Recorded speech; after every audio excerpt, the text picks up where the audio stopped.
Okay, hi everybody. Thank you for coming. We're not in our usual place. We're in my day job, Yeshivat Or Sameach, and I want to thank Rabbi Poston and everyone else to schlep out and make a special trip. Tonight's shir is dedicated for a refuah shlema. To all Cholei Yisrael, and of course all of those who are suffering as a result of the war that we're going through.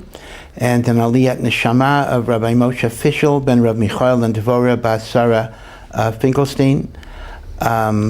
Again, I've mentioned before that Rabbi Finkelstein, Zecher Tzadik Livracha, was a very formative influence in my own life growing up in Hartford. And I'm certainly very, very honored to give a shir le'ilei nishmato. In addition to David Moshe ben Avram Fischel and the brother Yonatan Yisrael ben David Moshe by Chaya Feingold and Shula Bat Miriam, and Mrs. Judy Greenwald dedicates the shir in memory of Elio Dov ben Avraham, Harav Dov Aryeh ben Avram Yehuda, Sima Braina Bas Elchanan, and Mishael ben Harav Dov Aryeh. Again, may all of the learning be le'ilei neshama of all of these people. And from Rav Naftali Reich, in gratitude to Rabbi Breitowitz, and in memory of Eliezer ben Shmuel, Rabbi Breitowitz's guidance to us and to the attending physicians through Eliezer ben Shmuel's final days was invaluable and unforgettable. Once again, it should be le'ilei nishmatam. As all of you know, we're going through a very, very difficult time right now. And I know that some people here were happen to be visiting Eretz Yisrael for Sukot, and you happen to be here when a war broke out.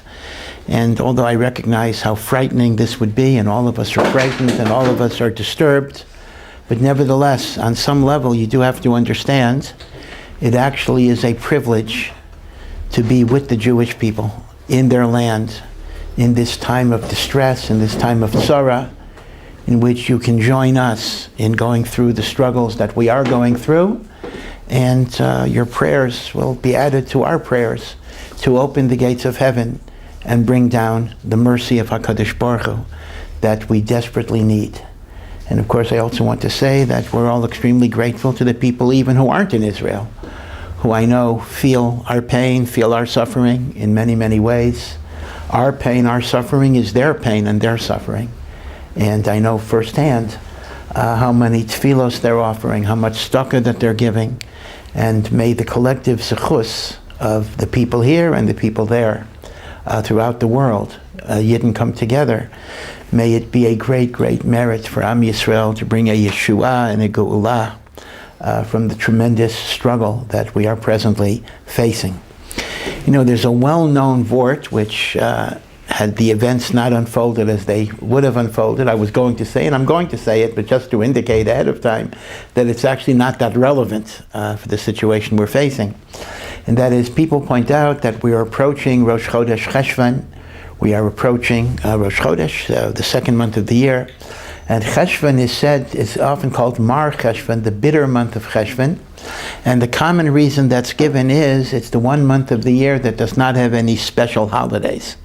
Tishrei is full of holidays, and Kislev has Hanukkah, and Teves has Hanukkah, and Shvat has Tu B'Shvat, although we're stretching the definition of holidays a little bit. Adar has Purim, and Nisan has Paysach, and Iyar has Pesach Sheni and Yom Ha'atzmaut. Again, we're Lag BaOmer, again stretching it, but still there's some festive day. And then Tammuz. Well, Tammuz has the 17th of Tammuz, but Chazal say when Mashiach comes, that's going to be a day of rejoicing. Av has the 9th of Av, which although it's a sad day, is the day that Mashiach is born, and that will also be a Yom Tov, and of course the 15th of Av, which is a great holiday.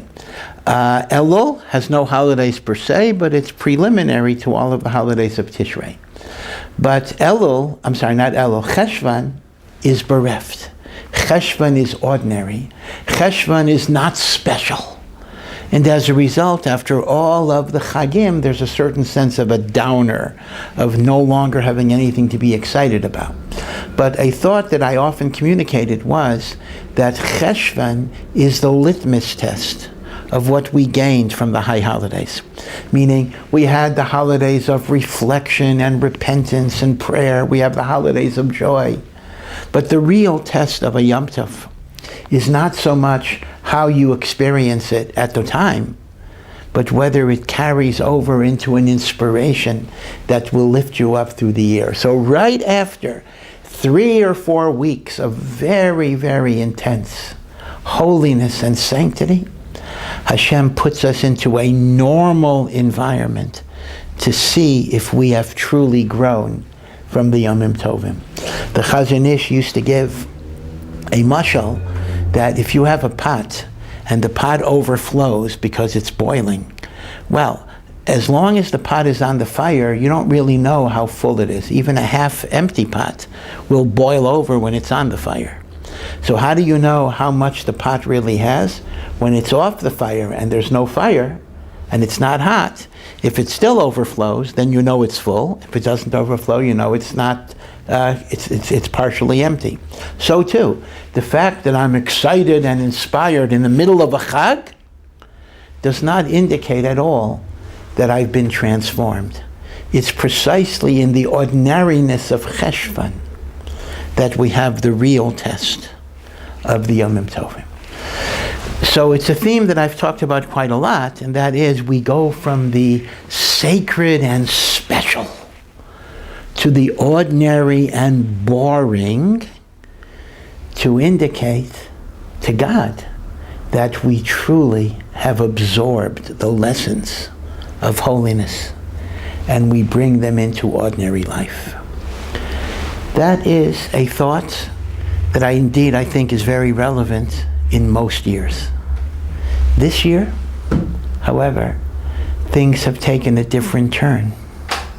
As we leave the month of Tishrei and we enter the month of Cheshvan, it's no longer leaving the special and going into the ordinary and mundane, but rather we've been immediately plunged into extraordinary circumstances. Circumstances that call upon us to bring out strengths and courage that we otherwise didn't know that we were capable of. The existential struggle that the Jewish people face in their land is perhaps unparalleled for the entire existence of the State of Israel. I mean, since 1948, this perhaps has been the biggest struggle that we faced. And although Baruch Hashem, I have to say that in most of the country, including Yerushalayim, and may it continue to be so, there seems to be relative stability. Walk outside, life is going on.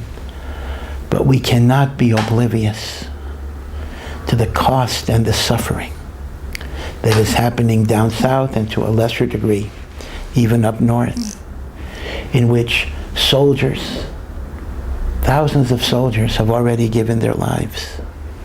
They've been injured. Hostages have been captured under brutal conditions. And if, as seems probable, there will have to be a ground invasion of that hellhole of evil called Gaza, then unfortunately the sakana, both to our chayalim and to our hostages, brothers and sisters, is greatly, greatly, greatly increased. So the fact that God in His mercy allows most of Israel to function in a relatively normal way should not obscure the fact that there is tremendous pain and suffering. And it's our sacred responsibility to feel that pain, to pray, to turn to HaKadosh Baruch Hu. So, if in most years the transition from the Chagim was a transition from special time to ordinary time, which is also ultimately special, this is a different type of transition. And in some ways, God is giving us another test.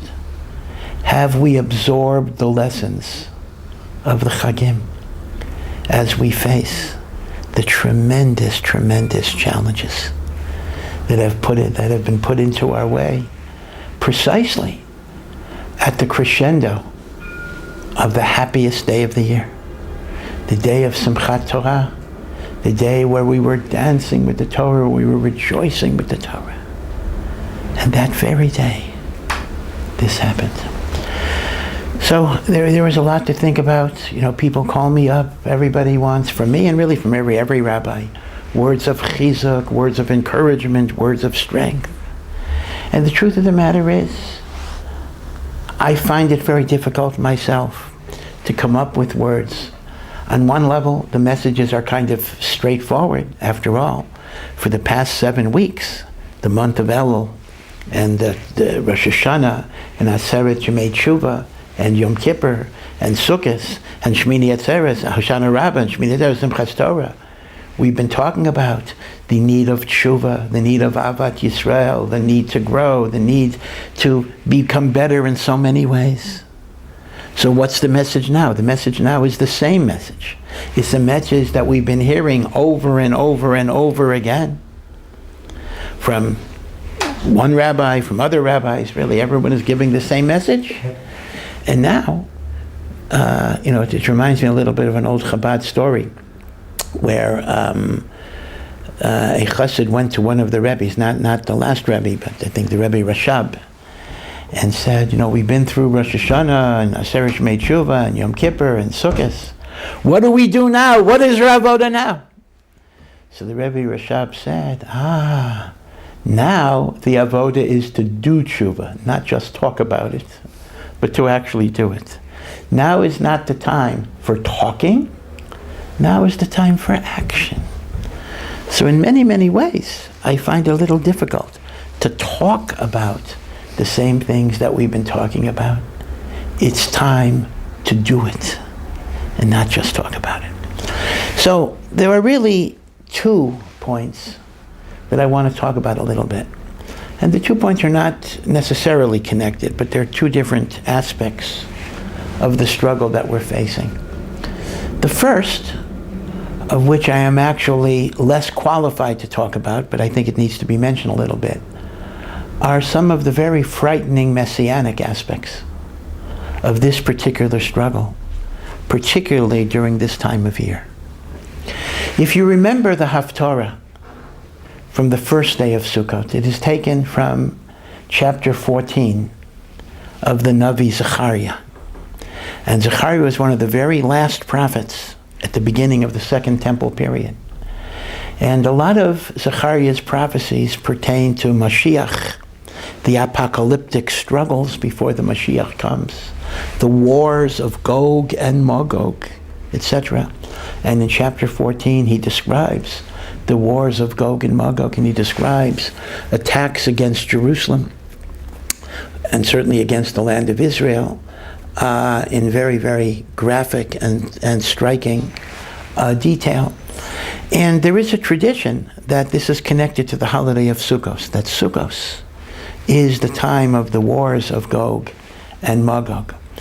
Now, GoG and MaGoG, although they are identified as nations, we don't really know who they are. There's all sorts of identifications, ranging from Russia, Ukraine, to Arab nations, to many nations in between. Of course, we have Russia, Ukraine, and the Arab nations, and the like. And Maral adds to the mix a very intriguing idea that the final exile will be a combination of Yishmael, which are the Arab nations, and Persia, which is modern-day Iran. And there will be a collaboration between Paras and Yishmael that will put the Jewish people at very, very great peril until the Mashiach will finally come. And that is connected to Sukot. So although the Rambam warns us that we really do not know the details of GoG and MaGoG, we don't know the details of Chavlei Mashiach, the birth pains of Mashiach. We will only understand these things in retrospect, in hindsight. When everything happens, when Mashiach comes, we'll then be able to identify the different stages, but to try to identify those stages as they're happening is really beyond our comprehension. But certainly we have intimations that this is part of the GoG and MaGoG struggle, especially without getting into details of politics too much, when you consider that this Hamas terrorism was probably sponsored by Iran based on $6 billion that the United States made available to Iran. Again, that's a contested argument, but there's some basis for it. And once again, is that not what the Maharal told us hundreds and hundreds of years ago? That the final pre-Messianic confrontation will be a collaboration, an unhealthy collaboration between Paras, Iran, and Yishmael, the Arab. Remember, Iranians are Muslims, but they're not Arabs. They're considered to be Paras, Persia, and Yishmael are considered to be the Arab nations. So the notion of GoG and MaGoG is something that is both very frightening and very comforting at the same time. It's very frightening because that does indicate that there may be a long and difficult struggle ahead of us, and it may be filled with dangers and risks, sakanot and fear. Comforting, however, because it is the birth pains of Mashiach. Note the analogy of birth pains. Right? It's a very, very, very evocative phrase. A woman goes into labor. There's excruciating suffering. Before there was anesthesia, certainly that was the case. But out of that suffering comes life, comes growth, comes something new and beautiful. So too, the Messianic process is like a birth process. There is pain, there is suffering. But out of that suffering will come light and redemption and goodness. Maharal points out that there's another metaphor that we use when we describe the Messianic era, and that is the sprouting of a seed.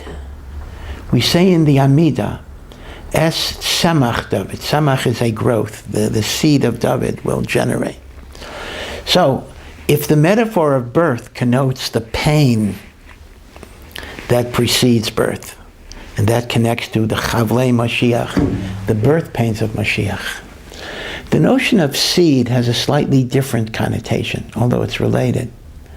Maharal says the connotation of a seed is that a seed totally disintegrates into the ground before a plant arises. I plant a seed. If you could watch the seed through an X-ray or whatever it would be, you would actually see a seed disintegrating into the soil and then something coming together. So Maharal says, Mashiach cannot come as long as we are consumed with our egotism, our sense of control, our sense that we are in charge of our fate. Man, or the Jewish people, has to reach a state in which they feel helpless, in which they feel their situation is beyond their control, that only God can help them. Of course, we have to do our part. We need, Baruch Hashem, an army, and we're so proud and grateful to all that the army is doing in this difficult time, 100%. But we also have to know that without HaKadosh Baruch Hu, we can't do it. It's the obliteration of our egotism that ultimately is our disintegration that allows the Messianic redemption to come. So the two metaphors are very important. The Biat HaMashiach, the Geula, is described as a birthing process, and it's described as the germination of a seed process. One is the pain and the struggle, and the other is the obliteration of ego. Again, I don't want to get too political about this. I just want to point out that one of the things that is surprising everybody, including the Israeli government, is how could there have been such a massive intelligence failure? You know, one of the great strengths of our system is that our guys know what's going on in Gaza and every part of the land, the intelligence all over the world. that Israel is almost never caught by surprise. In fact, it's been said that for every successful terrorist event, the police or the army or the Shin Bet, they manage to frustrate 20. It's like a ratio of 20 to 1. Quite amazing. We hear about a terrorist event, we get very upset. There were 20 others that they managed to nip in the bud. This was a total surprise. And it's very, very strange. Ad kedei kach that I'm even hearing Americans, I think it's unconscionable, critical of Israel, like somehow, it's kind of perverse. It's somehow Israel's fault that they didn't catch on to this. Talk about blaming the victim. But still, it's very, very surprising. But part of what's going on is that we have to learn sometimes that we're not in charge. And when we get too filled with our own sense of control of the world, God shows us we're not in control. In some ways, that was the lesson of Corona, which, thank God, we're more or less past. And that's also the lesson of Gaza and Hamas, Simchas Torah, 5784.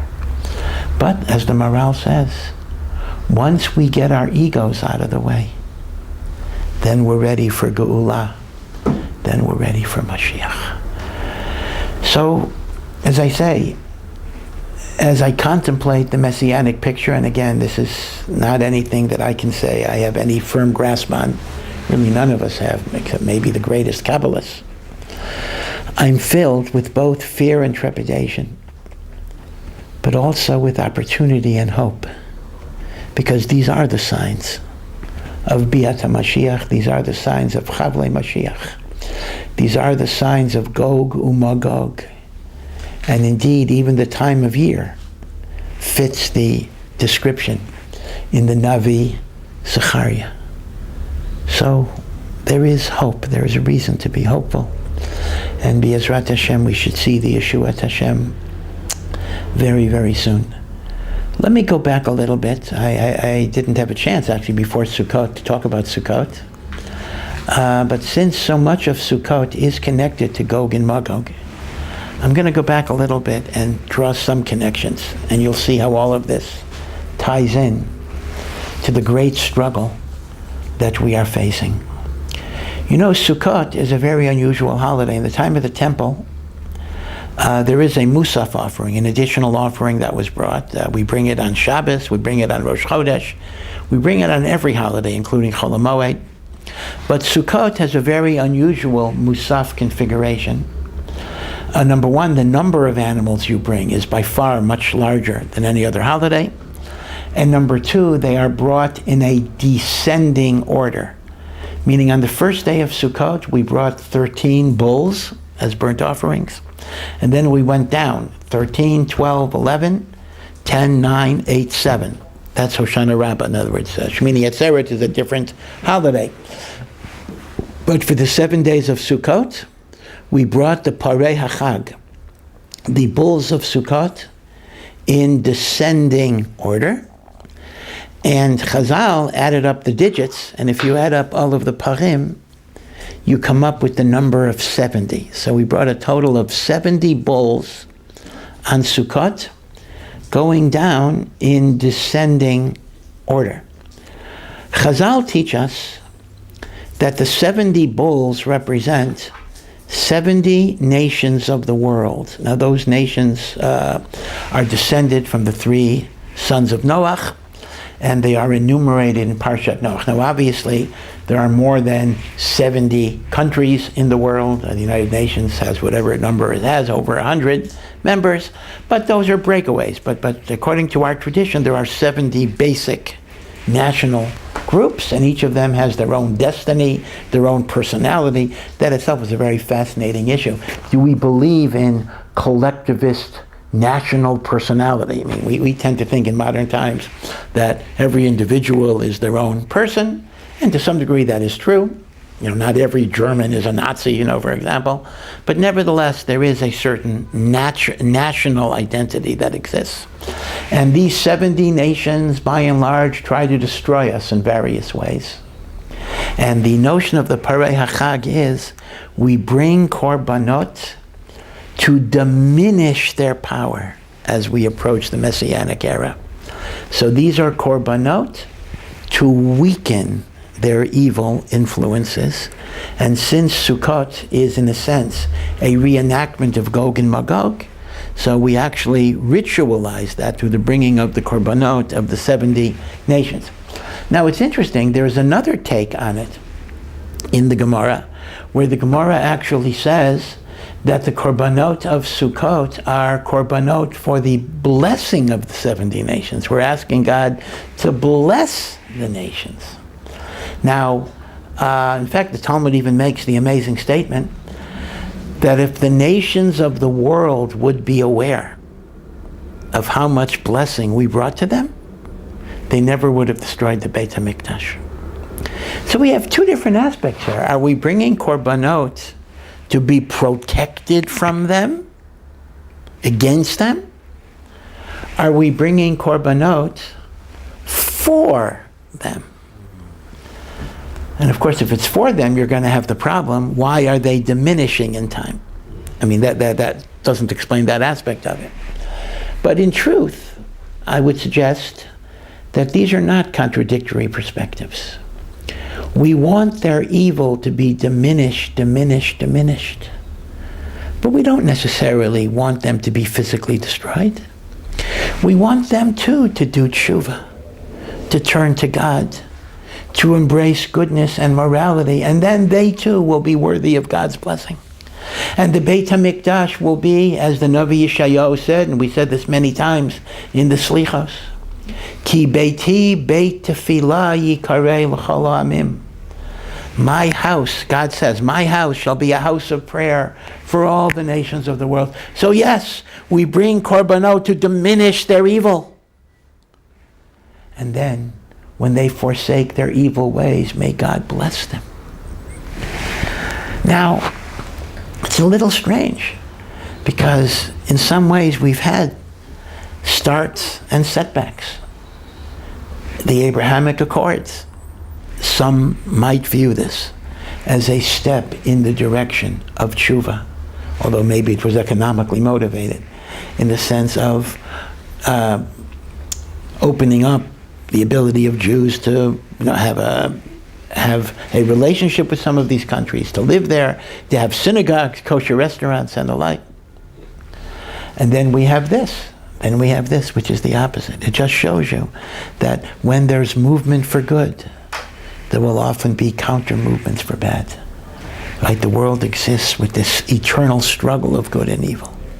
And the Parei HaChag does represent the idea that eventually this evil will be conquered, and not just physically destroyed, but the other way around, will be transformed into things that might be positive forces for good. Ki beisi beit tefillah yikarei l'chol ha'amim. We don't pray for the death of the evildoers. We pray for the death of the evil that they do. Now, if that means an individual has to be killed, then so be it. As sad and as tragic as that is. Haba l'hargecha, someone who is coming to kill you or kill your people. Hashkein v'harigla, we kill. We don't turn the other cheek. We don't believe in pacifism as an absolute value. We do what we have to do. I want to make it very, very clear that we can't accept appeasement. But I also want to make it clear that what might become necessary as a short-term objective is not, in essence, the long-term goal and purpose and desire that we have. God says, I do not want the death of the evildoer. We said this on Yom Kippur, Ne'ilah, many, many times. I want him to do tshuva. And all the prayers of Rosh Hashanah and Yom Kippur talk about God putting his reverence in all of his creations. V'yeda kol pa'ul ki ata pa'alto. Everyone that you created will know, God, that you created them. Yavin kol yitzor ki ata yitzarto. So, this is connected to the Parei HaChag, the diminution of evil as we approach the Messianic era. And if you raise the question, how can I talk about the evil getting diminished when it seems to rise up? So the Meforshim all tell us that it's like a candle. Right before a candle goes out, there's a final burst of energy. Like sometimes even a human being who dies is that way. A final convulsion. We are seeing the death throes of this reshut that is going to have its final destruction. And the fact that it intensifies is not a sign of vibrancy. It is not a sign of strength. It is a sign of this is the last gasp.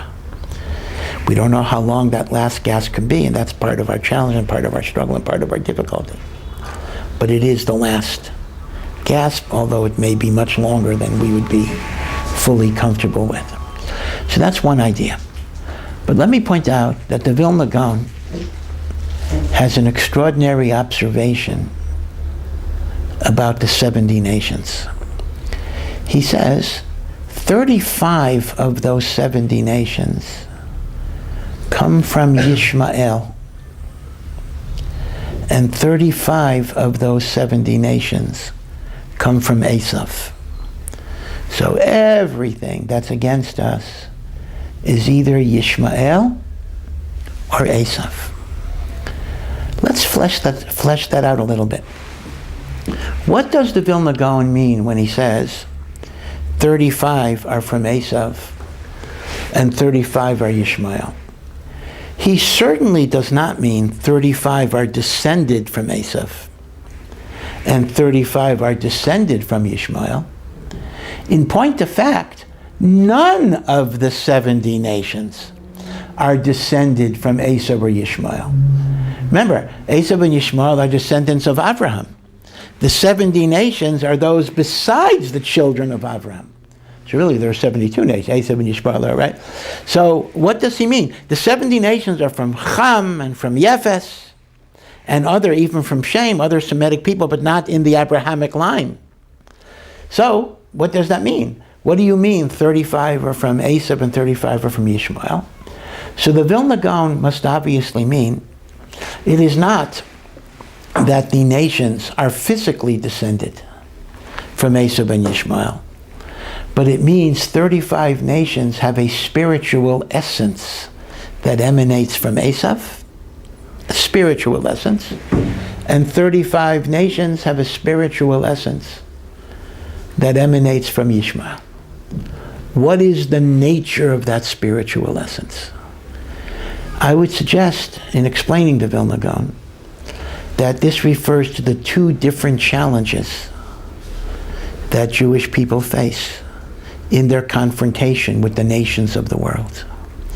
Esav, Esav, represents what you might call hedonistic materialism. The notion that there is no need for a God. God is irrelevant. The only thing that matters is power, money, mastery, ego, control. Remember that when Esav was willing to sell the privilege of the birthright, which was a spiritual task, to Yaakov for a bowl of lentil soup, Esav said the infamous words, Hine anochi holech lamut. Behold, I'm going to die. Lama ze li bechora. Why do I need a birthright? Now, the simple translation, the way most people say it, is he's just saying, I'm so hungry, I'm going to die. But the deeper meaning is this. He's actually saying, there is nothing beyond this life. After death, there is oblivion. Behold, I'm going to die. What do I need the service of God for? My goal is to enjoy life. My goal is to eat, drink, and be merry. For tomorrow, we shall die. So Esav, in whatever incarnation it has represents a celebration of material decadence, hedonism, money, power, ego, in which God is banished from the picture. Now, that itself can take many forms. Sometimes it can be the ego and the power lust that results in a holocaust in which we physically get destroyed. And sometimes it could be the challenges of Western civilization, of decadence and materialism. In other words, it can take different forms, but the common denominator is, it is a power lust and a hedonistic lust, a lust for materialism, for pleasure, for power, for control, which can either get me in terms of threatening my physical survival, or I could fall prey to that very nisayon, in which I live a life of materialism, even if I'm from. Right? I live a life in which I'm looking at money and power and acquisition as the main thing of my life. Some people say sometimes the problem of the modern Orthodox Jew, I don't mean modern Orthodox as a specialized noun, I just mean the 21st century Jew, even if they're religious, is they sometimes look at the mitzvot as 613 problems they got to get around. Meaning, instead of saying, this is my life is what I want to do, but I got these mitzvot I got to work around in various ways. So, Esav is the challenge of living a life devoted to the material and not to the spiritual. When we look at the challenge of Yishmael, we see a very, very different type of idea. First of all, Yishmael, has been pointed out, is the only one of our adversaries that has the name of God in their name. Yisrael is us, Yishmael. And it is said that Yishmael, in some ways, has a dark spiritual energy. Just like physicists say, there is matter and antimatter. There is something called dark spiritual energy. Yishmael, it is said, has a certain power of prayer that God responds to in some ways. It's been pointed out that they pray 5 times a day, and we only do that on Yom Kippur, although their prayer service is short. They have circumcision. They have certain zechuyot in a perverse way. So unlike the Esav that creates a life that is minutak from godliness, in which God is simply ignored or disregarded, Yishmael is a besmirching of godliness, in which God is claimed and then co-opted for immoral and evil impulses. In fact, it's no accident that technically the excuse of this Hamas terrorism, this thing is called Al-Aqsa, meaning they're connecting it somehow to some imaginary desecration of the Temple Mount. In other words, they come up with some religious, granted it's totally fraudulent, but that's how they mobilize people, by calling upon God. That's why suicide bombers, are martyrs that go to heaven, whatever it would be. So the difference would be that the challenge of the Esavs of the world is to create the ethic of hedonistic materialism. The challenge of the Ishmaels of the world is religious fanaticism that uses God for corrupt and immoral ways. And when the Vilna Gaon says 35 are from Esav, 35 from Ishmael, he's actually teaching us that we're going to face those 2 challenges. And those are the 2 challenges we are facing. We're facing the hedonism of Western civilization, and we're facing the religious fanaticism of Islamic fundamentalism.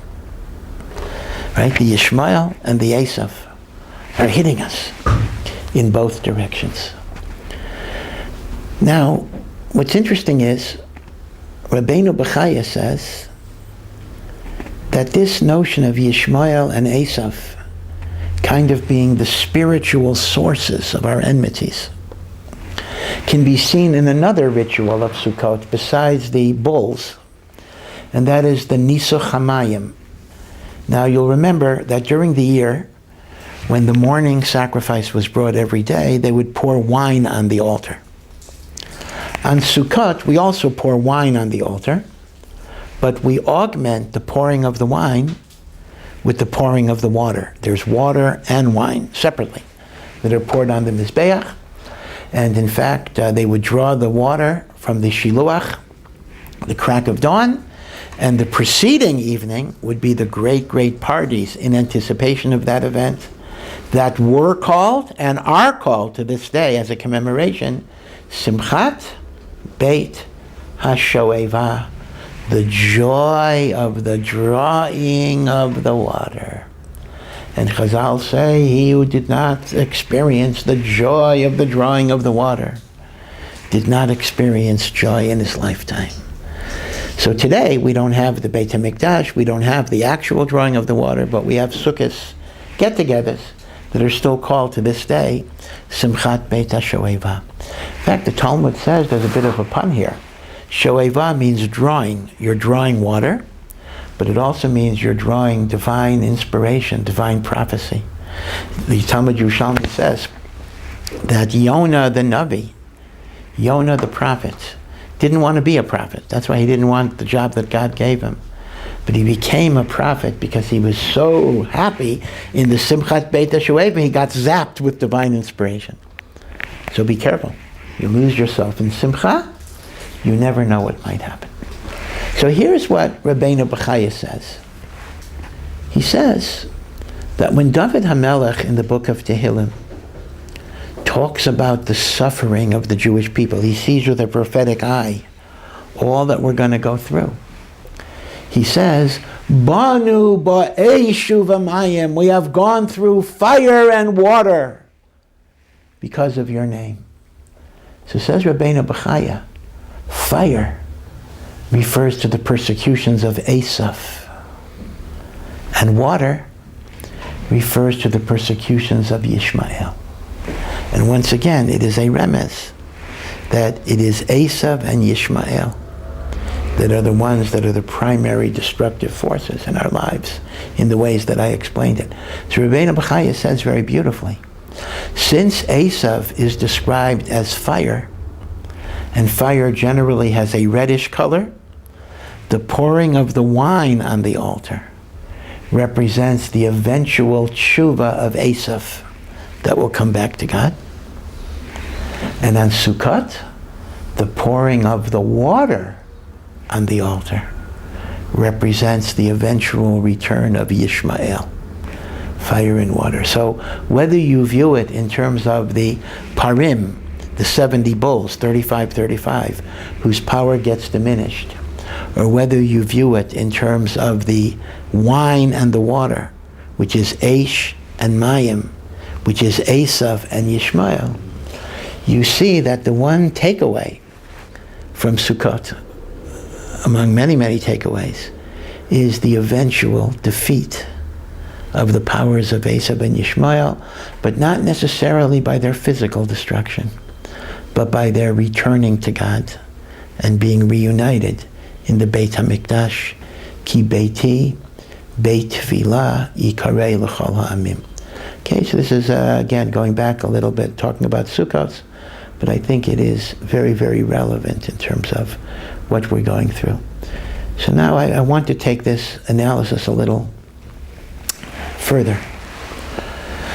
And that is, when we talk about an enemy outside of us that's threatening us, there's a well-known fundamental idea that which is outside of me can have power over me only if there's something within me that resembles that negative force. Meaning, the Amalek, although we're not talking about Amalek per se, but Amalek outside can get me only because there's an Amalek inside of me. When there's no Amalek inside of me, then the Amalek outside has no power. It's an illusion. It vanishes. So, if, as the Vilna Gaon teaches, we have 35 nations of Esav and 35 nations of Yishmael that have power over us, That's because there is something of the Esav within us, and there is something of the Ishmael within us. And we have to eradicate the Esav and the Ishmael within us in order to successfully eradicate the negativities of the Esav and the Ishmael outside of us. So what would this mean? If we've identified Esav as hedonism, pleasure-seeking, materialism, rendering God, even if you formally believe in him, kind of an irrelevance in your life, then that would translate in a lack of passion in serving God. So even if I do mitzvot, if I look at the Torah as a burden, if I look at the Torah as something I'd rather not be involved in, if I look at mitzvot as a bother, if I'm complacent, if I'm indifferent, if the pleasure and materialism of the world is more significant to me than serving God, then that's the Esav voice within me that's talking. Hinei anochi holech lamos, behold, I'm going to die. Lama lezei b'chara, why do I need this burden? So, if our job is to eradicate the Esav, I must strengthen my passion to serve God, to learn Torah, to do mitzvos, to have enthusiasm, to look at Yiddishkeit as a privilege and not a burden. That's how I fight the Esav in me that's pulling me the other way. But what is the Ishmael in me?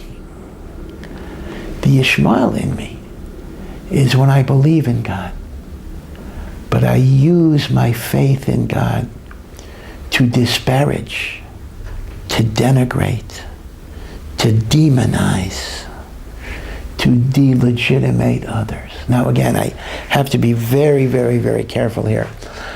And I may not be able to escape the hate mail or whatever it is.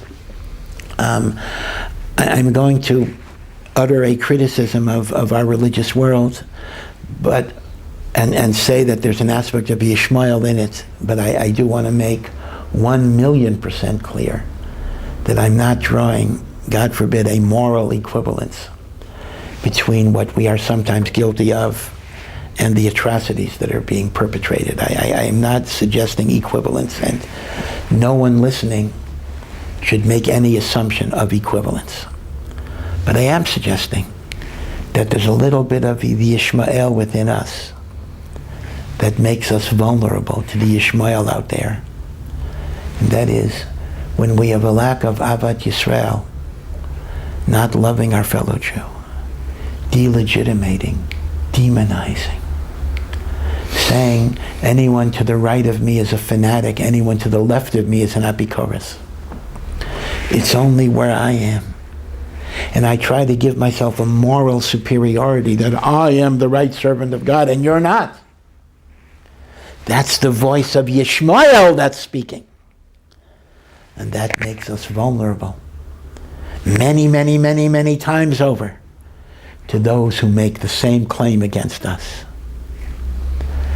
So, if the challenge of Esav, to fight Esav, is to be menatek, remove ourselves from materialism and hedonism, the challenge of fighting Ishmael is to embrace our fellow Jew, religious or not, with love, with care, with concern, with Avat Yisrael. You know, the war has overshadowed everything else, but if you just think back a few weeks ago, we were going through a very long period of time in which there was constant fighting, bickering, attacks. Sometimes it came from the religious, who were demonstrating and blocking traffic over draft laws and the like. And other times it came from the secular against the religious, fighting the judicial reform proposals, which I can tell you as a lawyer were perfectly reasonable reforms, whatever it would be. But it was, and also the religious had nothing to do with it actually, so it was a very, very strange situation, but somehow the religious community was singled out as trying to destroy Israel as a democracy. And then we had on Yom Kippur, where a religious group wanted to have, I was holding a service with a mechitza outside. And there were people who attacked them on Yom Kippur. Again, my point is not to cast blame, because yes, there's blame on both sides here. Not in that case, but overall. There are times that religious have attacked secular. Yeah, and that's wrong. And there are times that secular have attacked religious. And that's wrong. I will be an equal opportunity condemner. I will condemn both. In fact, if in Tel Aviv there had been a mixed service, and some from people would want to have stopped that, I would have condemned it too. So I'm not simply condemning what happened on Yom Kippur because it was non-religious people attacking a religious service. I would absolutely condemn it the other way. The point is, we fight and we fight and we fight and we argue. Well, argument is okay, because obviously there are different views, different beliefs. I'm not suggesting every view is equally true, and we need to be able to debate, we need to be able to discuss. But to demonize, to hate, to simply denigrate, we do it week after week, month after month, year after year, decade after decade. That I know what God wants and you don't. I am keeping Judaism and you're not. And now we can see, I hope we can see, kind of how stupid that was, how insignificant that was, how unimportant that was. Do you think Hamas cared if somebody was Haredi or Chiloni or whatever it is? Did it make a difference? The hostages that were taken, the soldiers that were killed. One thing that a war like this makes us realize is how insignificant are the things that divide us. That doesn't mean, again, that people shouldn't stand up and articulate their beliefs and discuss them and even argue. Argument per se, the word machlokas is the common phrase we use for every discussion in the Gemara, is a machlokas. Machlokas, Rashi and Tosfos, Machlokas, Rambam and Torah, Machlokas, Rabbi Yasser of Shlomo Zalman Auerbach, sure. Judaism is about machlokas, 2 Jews, 3 opinions, at least. That's our tradition. That's how we learn Torah, that's how we grow. I'm not critical of that. Obviously, I'm not critical of that. But the notion that everybody gets demonized. And this reminds us how much more there is that unites us than separates us.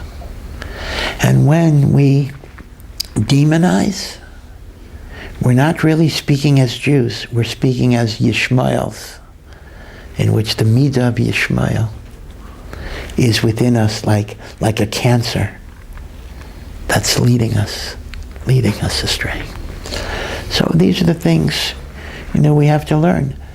Obviously, the basic approach, once again, are relatively simple. There's a book, a secular book, and I don't mean to trivialize, but it says, everything I need to know I learned in kindergarten. In many, many ways, which, there's a lot of truth to that, actually. In many, many ways, we don't need to be super sophisticated. We don't need to be hyper subtle. We don't need to come up with fancy, highfalutin formulas or quick fixes. Everyone else wants a quick fix. What if I go to Kever Rachel and walk around it 110 times with a red thread? These are not the things that really work. The things that help us through life: prayer, turning to God, charity, Avat Yisrael, loving our fellow Jew. Gratitude. Gratitude, can you imagine what our chayolim are going through now? And how much they're suffering. And many have already made the ultimate sacrifice, but how much their families are suffering. Religious, non-religious. Look at what they're giving for the Jewish people, for Eretz Yisrael. We can debate. should yeshiva guys be drafted? No, this is a legitimate debate. I'm not suggesting throwing in the towel on anything. One can debate, one can discuss, one can disagree. But how can we deny hakarat hatov? And you know, there's a pasuk in Mishlei that I quote many, many, many times. So forgive me, you may have heard it 10 times already over the years, maybe more than that. But I think it's a motto that people should put on their refrigerators. King Solomon, Shlomo Melech says, Kamayim hapanim el panim, kain lev ha'adam li adam. As water reflects the face that you show the water, so too the heart of man reflects that which is shown. What does that mean? I look at a reflecting pool of water. The face that I show the water is the face I will see in the water. I smile at the water. I see a smiling face, my face. I frown at the water.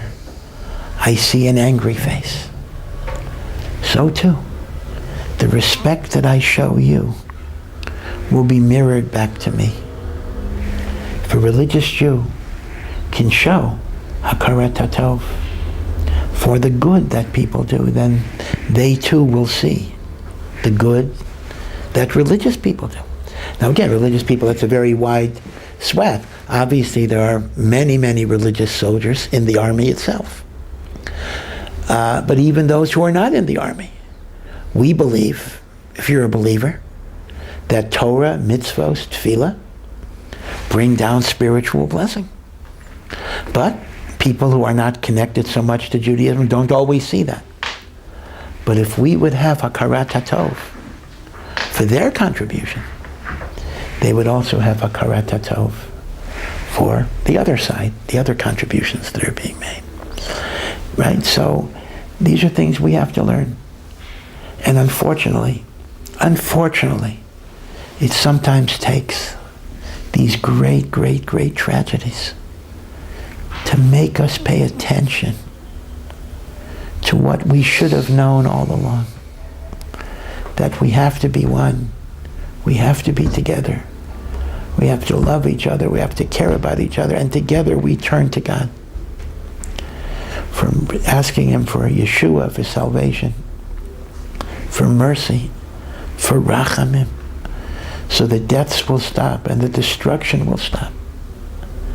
And even the nations of the world will come to tshuva and turn to Hashem. And then His holy presence will be revealed once again in Yerushalayim.